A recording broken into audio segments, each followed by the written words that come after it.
అబ్బా mummy, Sunday special రాగి సంగటి చేసావా? నువ్వు సూపర్ మమ్మీ. మమ్మీ, రాగి సంగటి విత్ చికెన్ కర్రీయా? కాదురా. మరి పోనీ మటన్ కర్రీయా? కాదురా. చికెన్ కాదు, మటన్ కాదు, అయితే ఖచ్చితంగా చేపల పులుసే కదమ్మా. అది కూడా కాదు. ఇవేవి కానప్పుడు అసలు ఏం వండుతున్నావు మమ్మీ మరి? టొమాటో పచ్చడి అండ్ టొమాటో పులుసు విత్ రాగి సంగటి. రాగి సంగటితోని టొమాటో రసం, టొమాటో పులుసు ఏందమ్మా?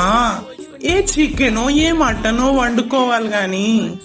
చికెన్ అయితే 200, అదే టొమాటోస్ అయితే జస్ట్ 20 రూపాయలు మాత్రమే. దగా